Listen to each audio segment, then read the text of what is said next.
Hello everyone, आज है 27 मार्च और आज इस वीडियो में हम बात करने जा रहे हैं इंडियन रेलवे फाइनेंस कॉरपोरेशन के बारे में। देखिए 25 रुपए का ये शेयर है, 2.5% से भी ज़्यादा की आज हमें यहाँ पर गिरावट देखने को मिली है। आज देखा जाए तो रेलवे के शेयर में थोड़ा सा प्रेशर ज़रूर था। सबसे बड़ी रेलवे की कंपनी इंडियन रेलवे कैटरिंग की अगर हम बात करें IRCTC, तो यहाँ पर तकरीबन 3.5% की गिरावट थी। बहुत बड़ी गिरावट यहाँ पर देखने को मिली है, जबकि RVNL में तकरीबन 2.5% की तेजी भी थी। वीडियो में स्पेसिफिकली बात करेंगे हम इंडियन रेलवे फाइनेंस कॉरपोरेशन के बारे में कि खरीदारी के यहाँ पर मौके बन भी रहे हैं कि नहीं, और बनेंगे तो कहाँ पर बनेंगे। वीडियो को शुरू करूँ उससे पहले अगर आपने अभी तक चैनल को सब्सक्राइब नहीं किया है तो प्लीज़ अभी इसे सब्सक्राइब कर लीजिए, क्योंकि आगे भी बहुत सारे वीडियोज़ हैं जो आपको काफ़ी ज़्यादा हेल्प करेंगे। तो Indian railway finance corporation 25 rupees का शेयर एक महीने में लगातार डाउनवर्ड ट्रेजेक्ट्री शो तो कर रहा है। ये अब देखिए 28 रुपए का था और हर रोज गिरा है। अगर तेजी भी बनी है तो मुश्किल से एक आध दिन की तेजी बनी है, फिर गिर गया, फिर 2 दिन की थोड़ी बहुत तेजी देखने को मिली, लेकिन वापस अब गिरता हुआ नजर आ रहा है। गिरावट काफी बड़ी कह सकते हो आप इसको। अगर मैं इसको इस साल की से अगर मैं कंपेयर करूंगा जनवरी से, तो गिरावट और भी ज्यादा बड़ी है। तब तो 22% की गिरावट है। जनवरी से लेकर अब तक का अगर मैं ग्राफ देखूं तो लगातार एक डाउनवर्ड ट्रेजेक्ट्री शो करता हुआ नजर तो आ रहा है ये, और लगातार नीचे की तरफ जा रहा है। मतलब ये कि बॉटम नहीं बना है, कहीं पर सपोर्ट नहीं बना है। शायद गिरावट और भी गहरा सकती है। लेकिन अगर आप इसका एक साल का ग्राफ देखो तो 18-19% का ग्रो जंप भी है। आप देखिए यहाँ पर कि पहले क्या है कि एक सपोर्ट, एक बेस बनना जरूरी है। पहले यहाँ पर क्या था कि 20-21 रुपए का जो रेंज है वो वाकई में काफी अट्रैक्टिव है बाइंग को लेकर, क्योंकि वहां पर हमेशा एक अच्छा सा बेस बना है। उसके बाद आप देखिए बड़ी रफ्तार पकड़ी थी इसने। लेकिन अभी क्या हो रहा है, 35 रुपए से लगातार ये गिरता जा रहा है। और कहीं ना कहीं मुझे लगता है कि अगर ये आपको 20-21 की रेंज में नजर आएगा तो याद रखिए अच्छे मौके बनते नजर भी आ सकते हैं वहां पर। IRFC के बारे में देखिए तो वॉल्यूम्स काफी अच्छे हैं, 1.5 करोड़ के आसपास के वॉल्यूम्स हैं। मतलब बड़ी क्वांटिटी में शेयर तो ट्रेड हो रहे हैं। इतना ही नहीं, अगर हम देखने की कोशिश करें तो फिर 33% लोग according to Moneycontrol user कह रहे हैं कि बेचो और भाग जाओ। 56% लोग कह रहे हैं खरीदारी करो। कंपनी में अगर आप देखोगे डिविडेंड, तो देखो अच्छा डिविडेंड तो पे कर रहा है ये। पिछले साल इसने 2 बार पे किया था डिविडेंड, पहले 63 पैसा फिर 80 पैसा। इससे पहले भी 2021 में अगर देखें तो 2 बार पे किया था, 1 रुपए 5 पैसे और फिर 77 पैसा। 2 बार डिविडेंड पे करा है। और देखो यहां पर फायदा तभी है जब आपकी बाइंग प्राइस कम हो। अगर आपकी बाइंग प्राइस मान लीजिए कि 20 रुपए के आसपास की है, तब आप यहां पर फायदे में हो। तब ये क्या है कि अगर आपको साल में मान लीजिए कि 1.25 रुपए या 2 रुपए का भी डिविडेंड मिल जाता है, तो कहीं ना कहीं आपका जो रिटर्न है डिविडेंड से वही 8 से 10% का बन जाता है, जो कि भैया अभी गिरते हुए बाजार में आपको SIP वाले भी नहीं दे रहे हैं और ना ही बैंक FD दे रहा है इतना रिटर्न। तो वो एक चांस जरूर है कि वहां पर फायदा होता है। और लॉन्ग टर्म में तो रिकवर हो जाएगा, क्योंकि लॉन्ग टर्म में डेफिनेटली तेजी आएगी। क्योंकि देखो रेलवे के सेक्टर में ना बहुत कुछ है करने को। रेलवे के सेक्टर में ना खबरों का बाजार गर्म रहेगा आने वाले दौर में।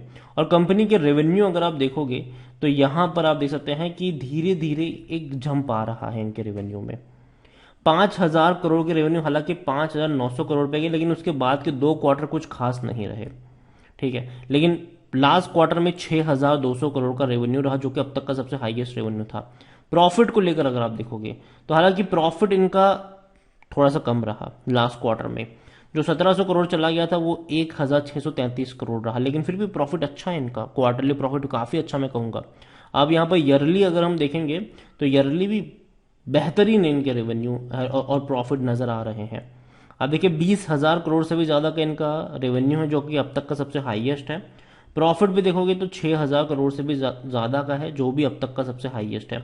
और कैंडल देखिए, एक बढ़िया कैंडल नजर आ रही है। लेकिन वही है कि क्वार्टरली थोड़ा मामला गड़बड़ हो गया है यहाँ पर, जो कि शेयर को थोड़ा सा नीचे की तरफ ड्रैग जरूर कर रहा है।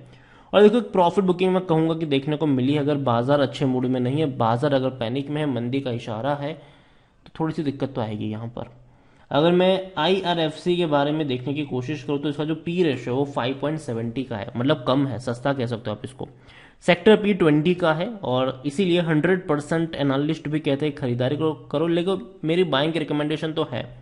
लेकिन मैं कहूंगा कि अगर मैं इसका ग्राफ देखूँ ना, इसी साल का जनवरी से लेकर अब तक, तो लगातार एक डाउनवर्ड ट्रेजेक्ट्री शो कर रहा है।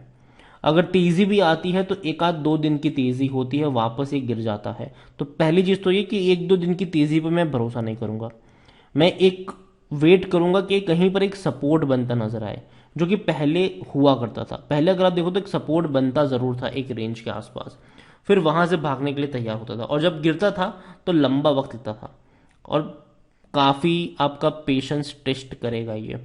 आप यहां पर देख सकते हैं कि शेयर कहां पे था, 25 रुपए का था 2021 में फरवरी में, और सितंबर 2022 में भी ये सिर्फ आपको 22-23 के आसपास नजर आया। हालांकि बीच में इसने डिविडेंड काफी अच्छा पे किया था, लेकिन अगर आप देखोगे तो जब गिरता है ना तो ये धीरे धीरे धीरे धीरे धीरे जाता है, और लंबा टाइम लेता है, बहुत लंबा टाइम लेता है ये। तो आपका जो पेशेंस है वो पूरा खत्म कर देता है ये शेयर।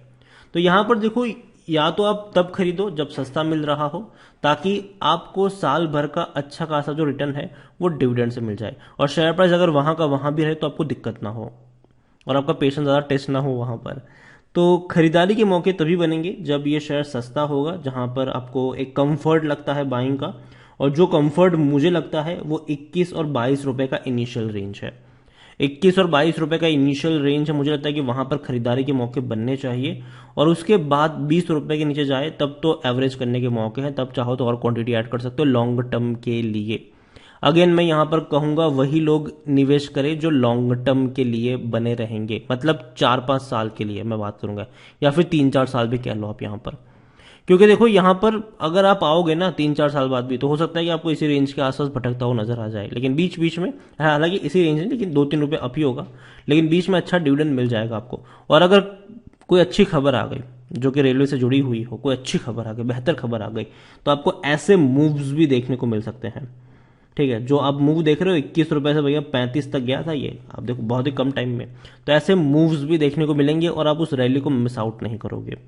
वेट करना पड़ेगा, इंतजार करना पड़ेगा। तो यही कहूंगा मैं आपसे कि एकदम से कोई चमत्कार अभी यहां पर नहीं होने वाला है। अब ये धीरे धीरे अगर आप देखो तो एक डाउनवर्ड ट्रेजेक्टरी शो जरूर करा है, धीरे धीरे ये जाएगा नीचे, शायद 21-22 के रेंज में जा सकता है, लेकिन जो खरीदारी के मौके बनेंगे वो वहीं पर बनेंगे। और अगर मान लो कि और ज्यादा गिरावट आती है तो 20 रुपए के नीचे एवरेज करने के मौके होंगे लॉन्ग टर्म के लिए। मैं नहीं मानता कि उससे नीचे ये जाएगा, मुझे लगता है कि एक सपोर्ट मिलना चाहिए 20 रुपए के आसपास, और वहां से बाउंस बैक आना चाहिए। अगर जाता है 20 रुपए के आसपास तो ठीक है, वरना अगर उससे पहले ही सपोर्ट मिल जाए तो अच्छी बात है। लेकिन हाँ, टाइम लेगा, ये लंबा टाइम लेगा बाउंस बैक के लिए, बहुत लंबा टाइम लेगा, और खबरों के ऊपर बहुत कुछ ट्रेड करेगा, बहुत कुछ डिपेंड करेगा कि सरकार की क्या खबर निकल कर आती है। और दूसरी बात अगर हम बात करें यहाँ पर तो शेयर होल्डिंग को लेकर, अगर सबसे पहले अगर हम देखें तो प्रमोटर के पास होल्डिंग 86.36% की है। प्रमोटर कौन है? गवर्नमेंट है यहाँ पर, और सेबी का रूल कहता है कि 75% से ज्यादा की होल्डिंग नहीं होनी चाहिए। तो चांसेस है कि इस साल सरकार जो है वो अपनी होल्डिंग को यहां पर कम करती नजर आएगी, 75% पर लेकर आ सकती है। यहां पर 1.76% की होल्डिंग म्यूचुअल फंड के पास है, 1.20% की होल्डिंग डोमेस्टिक इंस्टीट्यूशन के पास है, 1.01% की होल्डिंग एफआईएस के पास है, 9.67% की होल्डिंग रिटेल और अदर्स के पास है, जिनमें से रिटेल इन्वेस्टर 6.49% की होल्डिंग लेकर बैठे हुए हैं। देखो मुझे लगता है कि अगर कल को प्रमोटर अपनी होल्डिंग को कम करेंगे, मतलब जो गवर्नमेंट है वो ओएफएस अगर लेकर आती है तो तभी लेकर आने की कोशिश करेंगी जब उसको अच्छा प्राइस मिल रहा होगा। ठीक है, तो हमेशा ये देखने को मिला, देखो मैं ये नहीं करूँगा ऐसा ही होगा, लेकिन चांसेस ऐसे जनरली रहते हैं कि कुछ खबरों का बाजार गर्म हो जाता है, शेयर में तेजी आ जाती है, और बाद में गवर्नमेंट ओएफएस लेकर आ जाती है कि भैया इतने प्राइस पर है, इतना डिस्काउंट है, लोग खरीदने के लिए लग जाते हैं दोबारा लाइन पर। तो मुझे लगता है कि ओएफएस से पहले भी एक तेजी आपको देखने को मिलेगी यहाँ पर। लेकिन अभी शॉर्ट टर्म के लिए मैं मान के चल रहा हूँ कि ये अभी डाउनवर्ड ट्रेजेक्टरी है, तो शायद नीचे जाएगा, लेकिन नीचे के लेवल पर खरीदारी के मौके भी बनेंगे, तो वहां पर आपकी नजर होनी जरूरी है। इसके अलावा अगर आप देखिए इरकॉन की अगर हम बात करें, ये भी सरकारी कंपनी है, रेलवे से जुड़ी हुई कंपनी है, 52 रुपीज का शेयर है, और इस साल अगर यहां पर देखें तो यहां पर भी 11-12% की गिरावट है जनवरी से लेकर अब तक। रेल विकास निगम, हालांकि यहां थोड़ा मामला इसने रिकवर कर लिया है, 3% की गिरावट है, हालांकि ये भी गिरा था लेकिन इसने रिकवर कर लिया, क्योंकि कई सारी खबरें आई वंदे भारत ट्रेन को लेकर हो, कुछ अलग प्रोजेक्ट्स को लेकर हो, कई सारे ऑर्डर्स इनको मिले हैं, जिसकी वजह से बीच बीच में तेजी बन जाती है यहाँ पर। रेल टेल अगर हम यहाँ पर देखें तो यहाँ पर 22 से 23% की बड़ी गिरावट है जनवरी से लेकर अब तक। और आईआरसीटीसी, इसने वाकई में निराश किया है। अगर हम बात करें कुछ दिन पहले ही 650 पे था और अभी लोअर प्राइस पर ट्रेड कर रहा है, तो काफ़ी बड़ी गिरावट यहाँ पर भी है। और अगर आप चाहते हैं कि मैं इनके ऊपर भी एक डिटेल वीडियो बनाऊं, तो जिस किसी कंपनी के ऊपर आप वीडियो चाहते हैं उसका नाम कमेंट में लिखिए, जिसकी सबसे ज़्यादा कमेंट आएगी अगला वीडियो उसी के ऊपर होगा। वीडियो को यहीं पे एंड करूँगा। पसंद आया हो तो लाइक करो, शेयर करो, चैनल पर अगर आप पहली बार हैं तो प्लीज़ सब्सक्राइब करें। और इंडियन रेलवे फाइनेंस कॉरपोरेशन के बारे में आप क्या सोचते हैं वो भी आप मुझे कमेंट में लिख कर बता सकते हैं। Thank you.